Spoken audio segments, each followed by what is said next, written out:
So for a while now, we have been saying that the nuclear radius is about 1 femtometer, which is 1 times 10 to the minus 15. How do we know that? Well, New Zealand-based physicist Rutherford, who contributed immensely towards the nuclear model, used Rutherford scattering. And what he did is he fired alpha particles towards the nucleus. Now, the issue with using that to find the radius of a nucleus is that the problem with alpha particles is that they're positive. The problem with the nucleus is it's also positive. So, if you had something with 180 degree scattering, it only measures the closest distance of approach due to the repulsion. It does not actually measure the radius of the nucleus. Okay? Then that's because you can't get close enough due to that positive charge.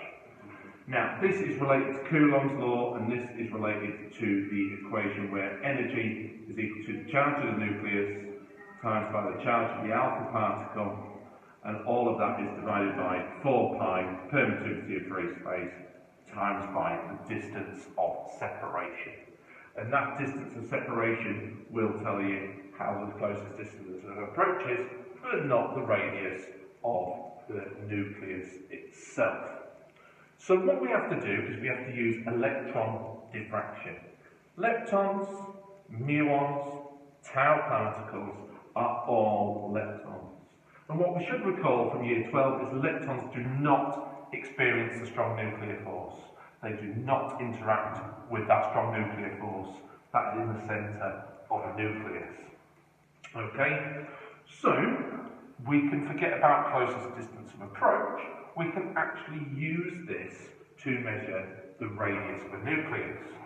Now, what we need to do is use the idea of de Broglie wavelength, and that's wave-particle duality, and that is that things with mass can also behave as waves as well. De Broglie wavelength is Planck's constant divided by momentum, which is mass times by velocity. So electrons will have de Broglie wavelength. So, if we use its wave-like behaviour and fire that towards a nucleus, then we get a scattering pattern. And what we can do is we can use this to accurately measure the radius of a nucleus. Now, you don't need to know about Bessel functions. The derivation for this is degree level. However, okay, you can be supplied it in an exam. It's not on the data sheet, you can be given it, you can be asked to interpret a graph to figure out the radius of a nucleus. Sine of theta, where theta is the first maximum of intensity here, okay, is equal to 1.22, which is related to the Bessel function, divided by 2 lots of the radius. And you simply plug in the angle into there, and that will give you the radius.